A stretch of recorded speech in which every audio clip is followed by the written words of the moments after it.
The Dollar Tree on the edge of Waco, Texas, sat squatting beside an empty lot overgrown with Johnson grass and black willows, half its flickering green sign always out. It was the kind of place you passed without thinking, wedged between a shuttered laundromat and a payday loan joint that never turned its neon open sign off. It wasn't old, not exactly. The building was put up in the early 2000s, but it carried a worn-down feeling like it had been there much longer. Employees came and went. People joked about the automatic doors opening when no one was there. Lights would cut out for no reason. Boxes would fall off the shelves even when the air was still and the AC off. Folks said things, but no one listened. That is, until Halloween night last year. Rosa Martinez was the shift manager. A single mom working 2 jobs and praying her teenage daughter didn't get mixed up with the wrong people. She was hard-nosed, practical. Nothing about ghosts or spirits or energy swayed her. To her, the Dollar Tree was a paycheck, even if the place gave her headaches, literally. She always left with a pounding in her skull, like the fluorescent lights were burrowing into her brain. But it paid enough to keep the lights on at home, and she didn't ask questions. Not until the district manager announced a new store initiative. A 24-hour Halloween sale, one night only. Midnight to 6 a.m., she groaned. Everyone else bailed. She was stuck. That night, Rosa unlocked the glass doors at 11:45 p.m. and watched the parking lot empty. Just the orange glow of the sodium street lamp and the shifting shadows of trees swing with the breeze. Inside, everything looked normal. Dollar Halloween decorations sagged from end caps. A display of plastic pumpkins had been knocked over by kids earlier and not restacked. Plastic skeletons grinned from aisle corners. She brewed coffee in the break room, told herself it would be a slow shift. No one shopped at midnight. At exactly 12:01 a.m., the automatic doors whooshed open. No one walked in. Rosa looked up from her clipboard, confused. She stepped to the entrance and peered out. Nothing but the dark. She chalked it up to a glitch. Again. The doors did that sometimes. 12 minutes later, a customer appeared. A tall man in a black coat and cowboy hat, face hidden in shadow, entered without a word. He moved stiffly, like he had forgotten how to walk naturally, and disappeared down the candy aisle.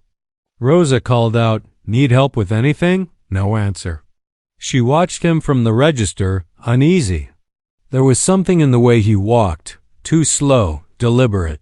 She stepped from the counter and made her way toward the candy section. Aisle was empty. She checked both ends. No footsteps, no sound. He wasn't there. She backtracked toward the front, heart beating harder now. The security monitor behind the register was flickering, staticky. It had been fine earlier. Rosa tapped the screen. It cleared up just enough to show the entrance. The man still standing there, staring inward, unmoving, but she was looking at the doors. No one was there. Her hands went cold. At 12:36 a.m. The stockroom door slammed shut. Rosa jumped, her clipboard falling. That door was heavy. It didn't swing. She grabbed a flashlight and moved toward it, anger and fear battling in her chest. She flicked on the light and pushed the door open slowly. The stockroom was a wreck. Boxes torn open, styrofoam, everywhere. On the far wall, written in thick black marker that hadn't been there before, were the words, "Leave before one." Rosa blinked at the writing, unsure whether to scream or run. Her mind raced for explanations. A prank? A leftover decoration? But it wasn't funny. It wasn't normal. And there was something else. The air back there was wrong, heavy and cold, like walking into a freezer full of wet towels. The lights in the stockroom flickered again. She backed out and locked the stockroom door, took a deep breath, told herself it was fine. It was a prank. Kids pulling some late-night bullshit. but the doors opened again. This time, a woman walked in, or what looked like a woman.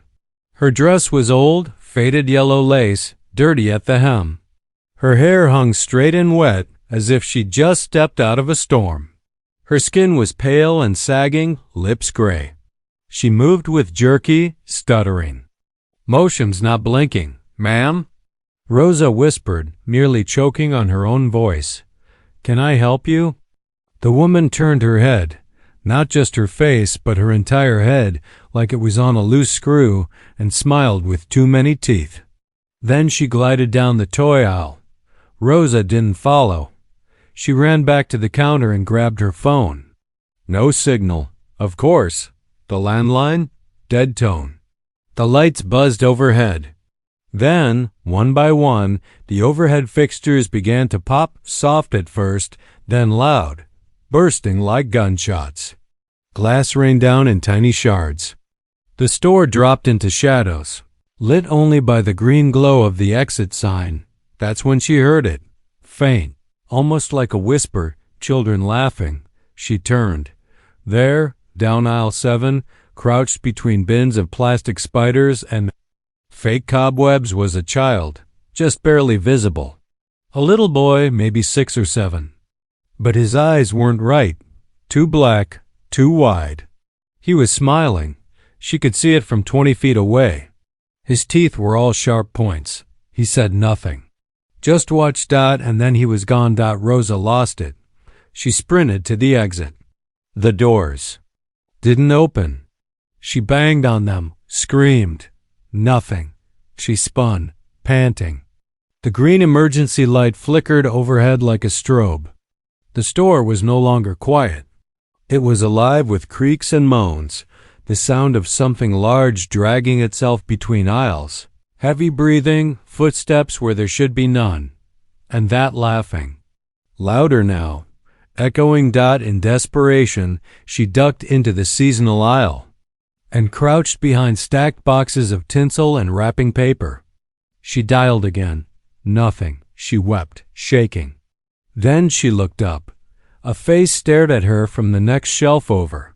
A face, but not a human one. It was too long, too pale, with empty sockets and a slit of a mouth that opened too wide. It hissed. Rosa screamed and fell backward. The shelf toppled with a crash. She crawled, heartbeat hammering in her ears. When she looked again, nothing. Just the toppled boxes. She scrambled up and ran for the break room, slammed the door shut, locked it, barricaded it with a metal folding chair. She slid down against the wall and tried to breathe. The clock on the wall said 12:59. Then the whisper came. From the air vents, from the walls. Too late. The lights went out. Total blackness. The room dropped in temperature. Rosa curled into herself, teeth chattering, tears freezing on her cheeks. And then the door creaked. The metal chair scraped. Something was pushing in. She pressed herself into the corner, praying, whispering apologies, clutching a crucifix from her pocket. The last thing she saw, before it all went dark, was a shape crawling through the doorway, backwards, spider-like, human and not. And then silence. The next morning, the district manager arrived to check in. The store was pristine, fully lit, shelves undisturbed. Not a single thing out of place except Rosa's phone on the counter and a faint black mark on the break room wall that looked, if you squinted, like a handprint. Rosa Martinez was never seen again. The Dollar Tree closed quietly the following month. Official reason? Lack of business. But locals still talk about the late-night shadows, about faces in the windows, about the whispering that starts if you stand too close after midnight. No one laughs about it anymore.